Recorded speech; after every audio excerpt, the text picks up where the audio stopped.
I'm John, your YouTube English teacher. In this lesson, we're going to learn 18 phrasal verbs about a zombie apocalypse. First, you have some homework. After you watch this lesson, write your own story with some of the phrasal verbs in the comment section. Also, I have a free Telegram group that you can join where I post interesting things to help you with your English. One more thing, I have a new channel membership on the website Buy Me a Coffee. If you want to join and buy me a coffee, click the link in the description. Now, let's go. Number 1, break out. Did you hear about the virus? Which one? The mysterious one that broke out last week across the country. Oh, yeah. What about it? The virus broke out across the country. To suddenly begin. Panic broke out in the city when the virus began spreading. Firefighters quickly responded when the fire broke out in the forest. We can make this a phrasal noun by combining the two words, which is very common and easier to use than a phrasal verb.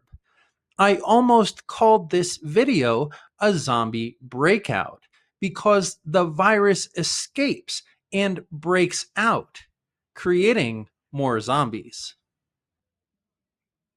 Number 2, spread through. They're saying that it's really dangerous and it's spreading fast. Better mask up then.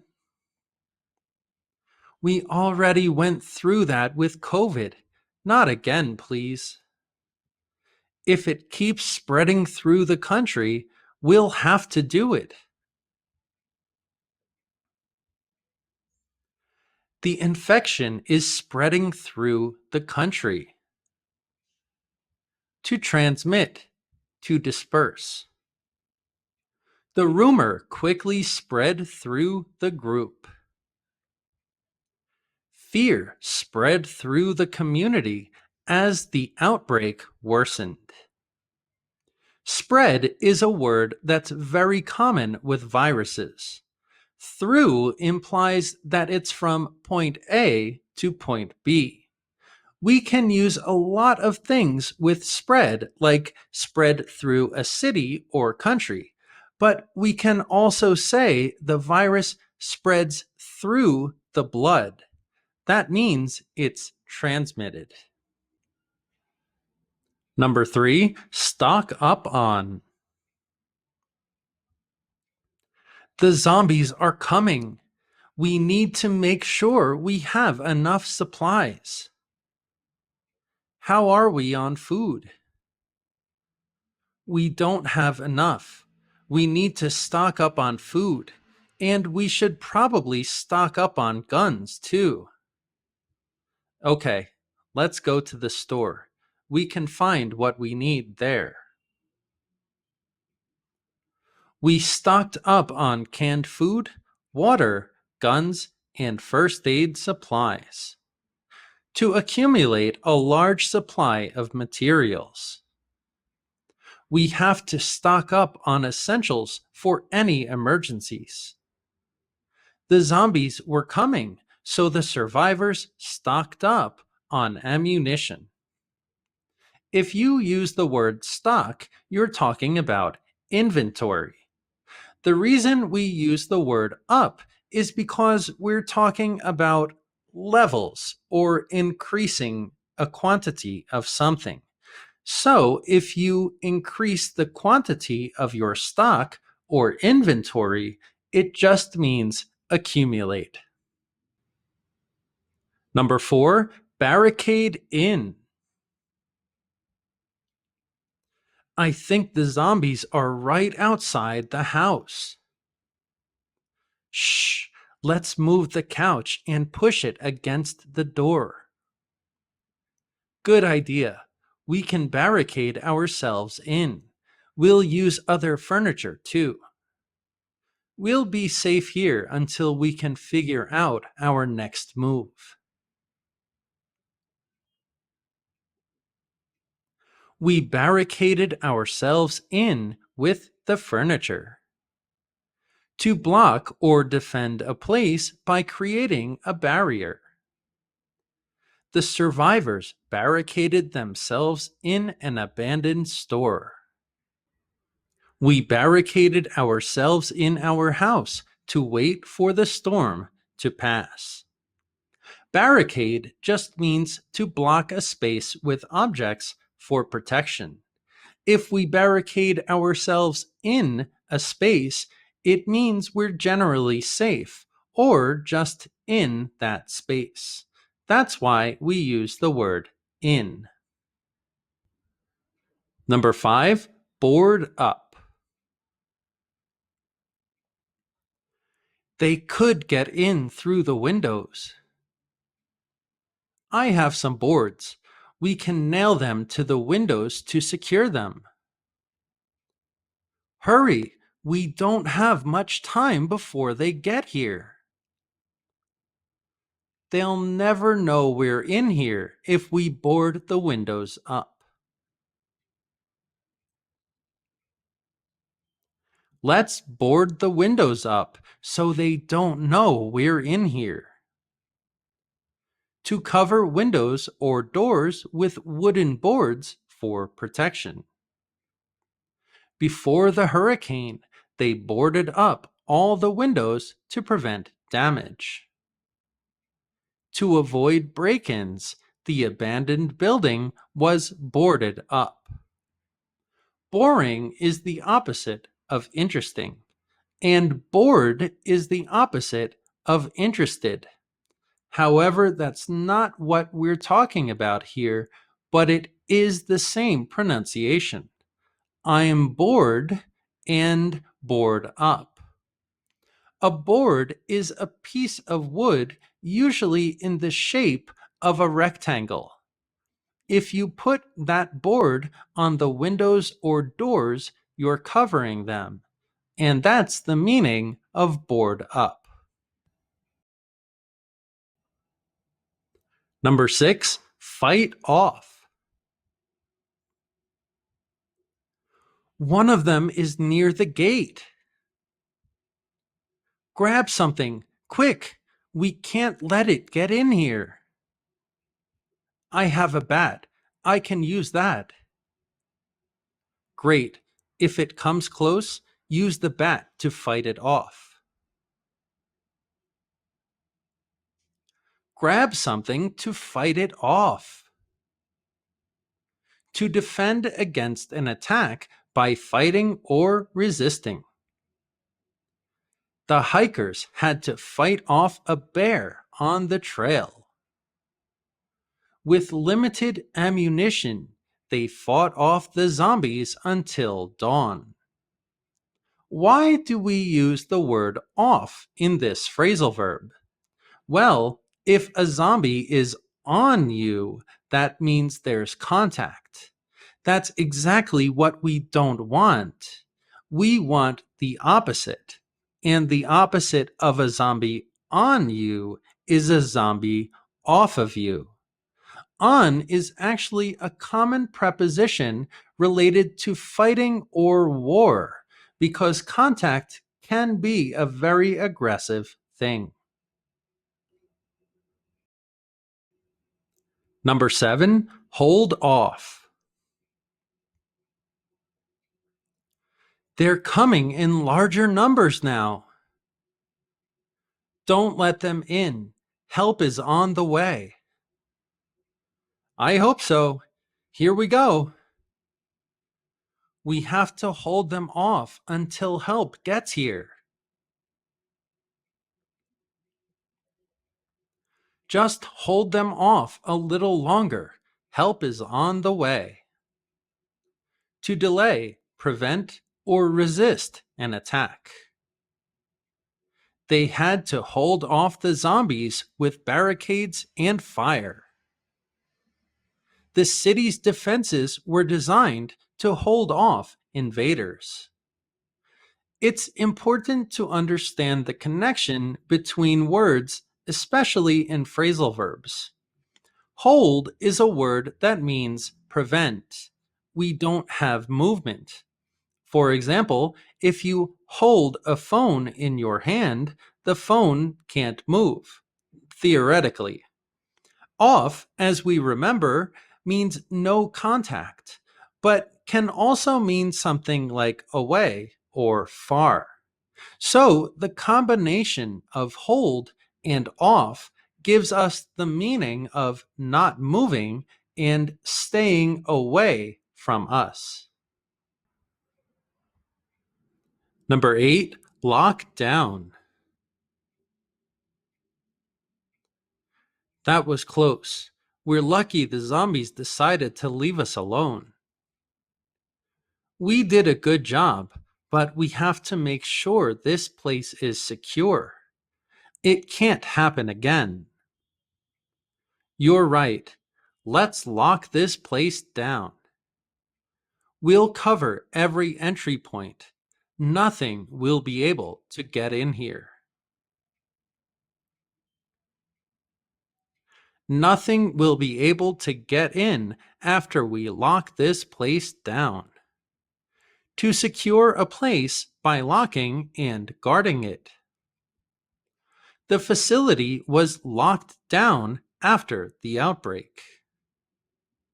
To prevent the spread of the virus, the entire city was locked down.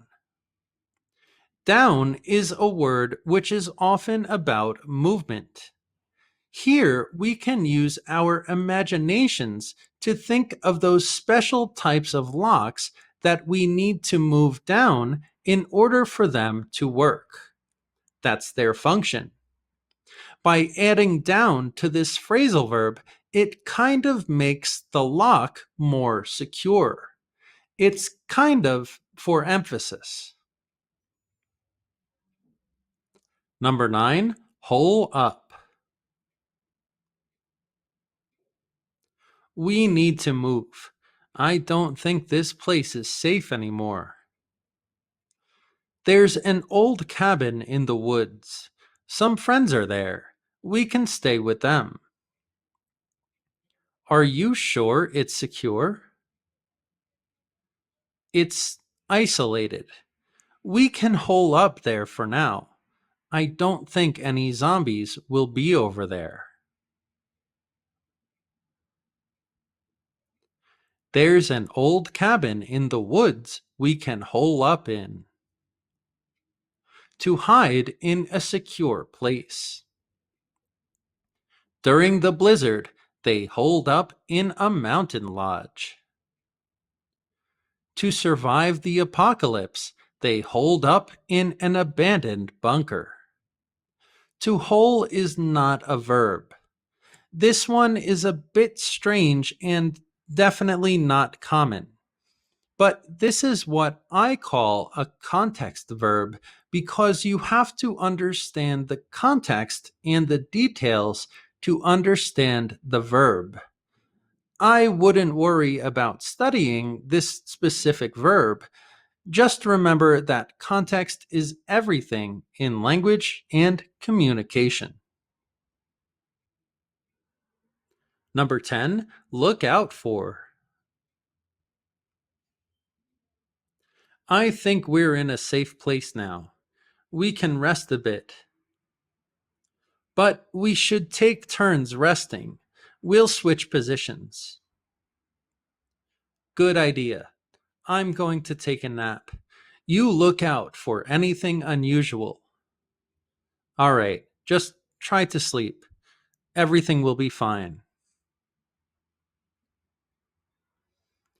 I'll look out for any signs of zombies. To try to notice something or someone. Look out for zombies. If you see one, let me know right away. They had to look out for any food that they could save for later. I think most students know the combination of look and for, which means search. Look for something, search for something. If you add the word out, it adds a little caution to the verb, like you have to be alerted more. Out in this case is similar to outside, or even the word far. Look outside of your space for anything strange. Number 11, run out of. We don't have enough food to last us very long. I thought we stocked up on food before we left. I had to leave most of it behind. We couldn't carry it. We can't run out of food. Let's look for more. We can't run out of food. It's essential to our survival. To use something completely. We ran out of energy after running from the zombies. The car ran out of gas on the highway and had to call for help. Remember in English that everything is context. We can literally run out of a room because we were in that room. That's a space and we're running out of the space, just like walking out or moving out. But here, run out is a little different. The meaning of out changes, and it's closer to a meaning like zero, because your supply becomes zero. Number 12, team up with. We can't survive on our own much longer. We need help. I got word that there's a group of survivors in the north. Maybe we can meet up with them. Do you think they'll accept us? It's worth trying. We could team up with each other. Maybe they have food.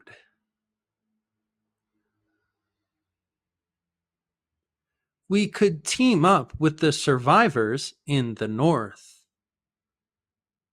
To unite with someone for a common goal. To increase their chances of survival, the two groups teamed up with each other. Researchers teamed up to find a cure for the disease. To team is not a verb in English. We always use this verb with up because we kind of created a verb from the noun team. And when we create new verbs, we often make them phrasal verbs. And it's very common to use the word up, to team up with someone, or just team up. Number 13, make for. Oh God, the zombies are here. We have to get out of here. Quick, I'll hold them off. Grab the food and make for the exit. Got it. Let's go.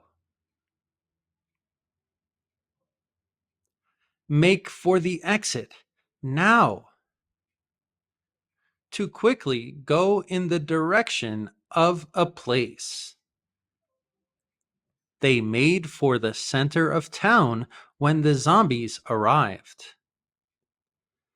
Everyone made for the exit when the show ended.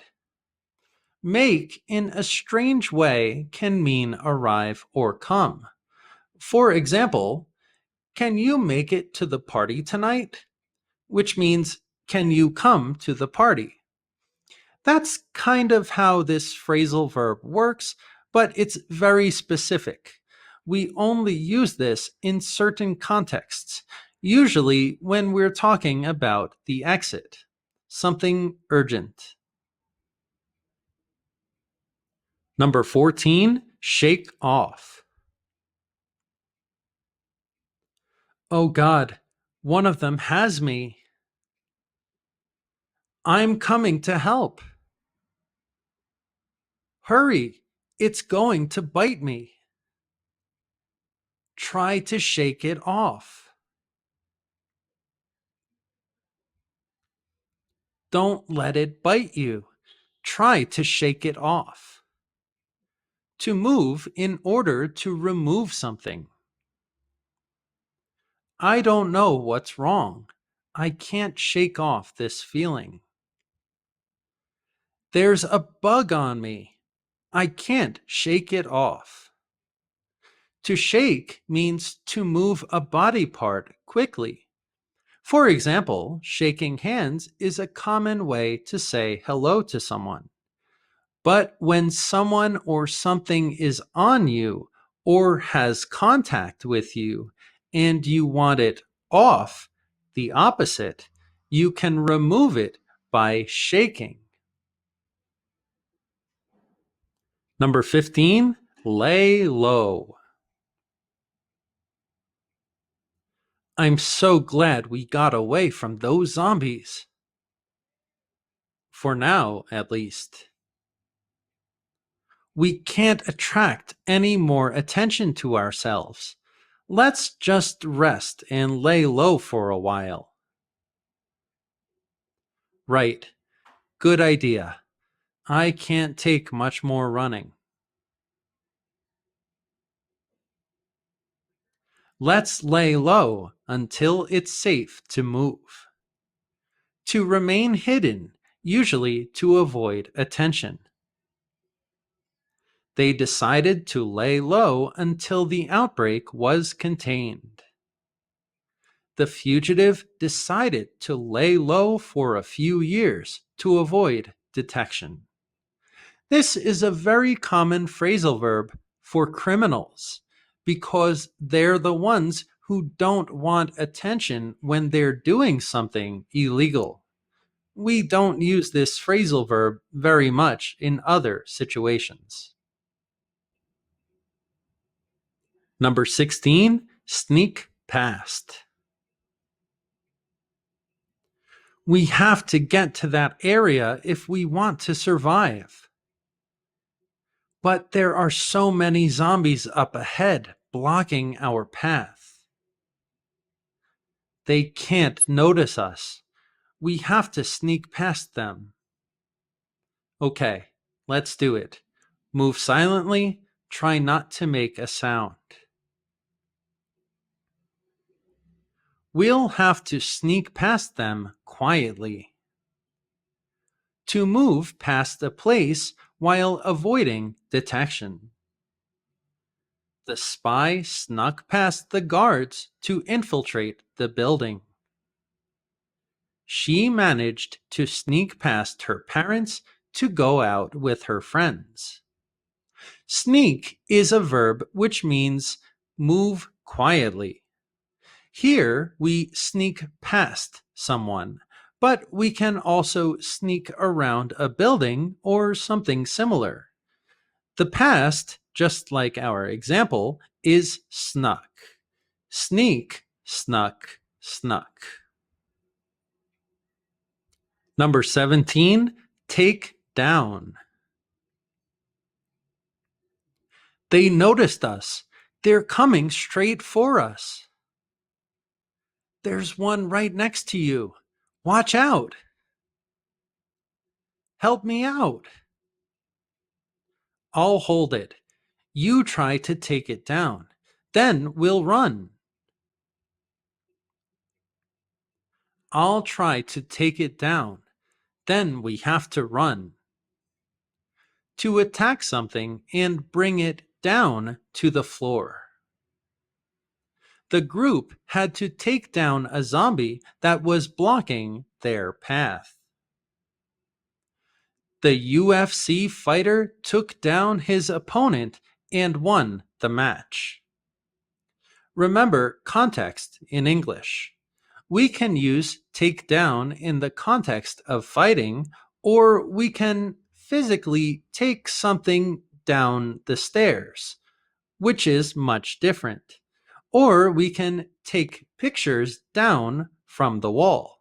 Again, a little different. We have to pay attention for the real meaning. Number 18, drag away. What happened to you? Where's your shirt? One of them grabbed me. I started fighting with it. How did you escape? It started to drag me away, but I was able to kick it. It started to drag me away, but I was able to kick it and escape. To forcefully take someone away. The ocean currents almost dragged the swimmer away from the beach. One of the zombies dragged my friend away. He's probably one of them now. If you use a computer, you've probably seen the technique to drag and drop. Drag is a verb that means take, but when someone or something is on a surface. So if a zombie drags someone, they're on the ground. And remember, away in this context, like other situations, means far or out of our vision. Again, thank you guys so much for watching this lesson, and don't forget your homework. Try to take about 5 phrasal verbs from this lesson and write your own zombie story. I'm looking forward to reading it. Don't forget, I have a new channel membership. If you want to join my private Telegram channel, go to my Buy Me a Coffee page and buy me a coffee. I drink a lot of coffee and it helps me plan these lessons for you. So thank you. Please like, share, and subscribe. It really helps. And see you in the next lesson.